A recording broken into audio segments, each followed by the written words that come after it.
అందరికీ నమస్కారం. మరి ఈరోజు మీ ముందుకు రావడానికి ఒక ముఖ్యమైన కారణం ఏంటంటే, మరి కాంగ్రెస్ పార్టీ ఎప్పుడైతే ఏర్పడిందో కొన్ని రోజుల తర్వాత మూసీ నదిని పూర్తిగా మరి సంరక్షిస్తాం, దాని కాలుష్య బారి నుండి కాపాడుతాం, సుందరీకరణ చేస్తాం, ఎన్ని కోట్లైనా సరే అప్పు తెచ్చి మరి మూసీ నదిని బ్యూటిఫికేషన్ చేసి మరి హైదరాబాద్ నగరాన్ని ఒక మంచి నగరంగా తీర్చిదిద్దుతామని చెప్పి అనేక సందర్భాల్లో ముఖ్యమంత్రి తెలియజేయడం జరిగింది.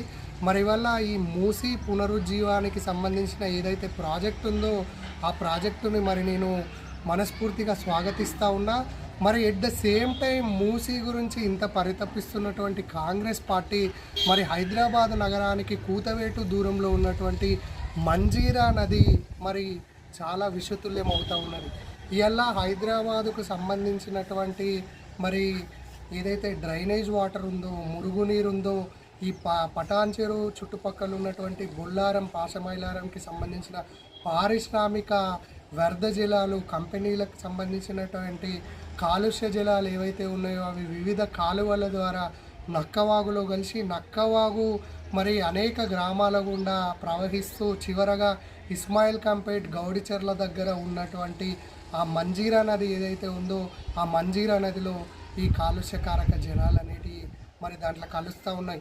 ఇలా మంజీరా నది అనేది మరి అది మన గోదావరి నదికి ఉపనది.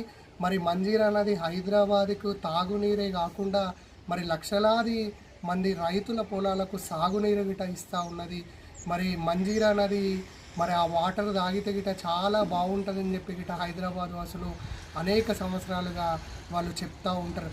కాబట్టి మరి ఏదైతే పూర్తిగా కాలుష్యమైందో ఆ కాలుష్యమైనటువంటి మూసీ నది పైన పెడుతున్నటువంటి శ్రద్ధలో ఒక 10% శ్రద్ధ మరి మంజీరా నది కాలుష్యాన్ని నివారించడానికి పెట్టినట్టయితే మా ఉమ్మడి మెదక్ జిల్లా వాసులతో పాటు హైదరాబాద్ వాసులు గిట హర్షిస్తారు. మరి ప్రభుత్వాన్ని నేను చేతులు జోడించి ఒకటే కోరుకుంటున్నా, ఇప్పటికైనా మంజీరా నదిలో జరుగుతున్నటువంటి కాలుష్యాన్ని ఆపండి. ఆ మంజీరా నదిలో జరుగుతున్నటువంటి కాలుష్యకారక జలాలు మరి మన ఏడుపాయల దుర్గా భవానీ మాత గుడి ముందు నుండి గిట ప్రవహిస్తూ చివరికి నిజామాబాద్లో ఉన్నటువంటి నిజాం సాగర్లో కలుస్తాయి. మరి ఈ కాలుష్య జలం అనేది ఇక్కడితో ఆగకుండా అది అనేక నదులలో కలిసి మరి నీటిని మొత్తం కాలుష్యం చేస్తూ ఉన్నది. 1974కు సంబంధించి నీటి కాలుష్య నివారణ చట్టాన్ని మరి ఈ ప్రభుత్వాలు తుంగలో దొక్కుతూ ఉన్నాయి. ఇలా ఎన్జీటీ గిట అనేక సందర్భాలలో మరి వాళ్ళు అలా తీర్పులలో పేర్కొనడం జరిగింది. ఈ నక్కవాగు పరివాహక ప్రాంత ప్రజలకు మరి పరిహారం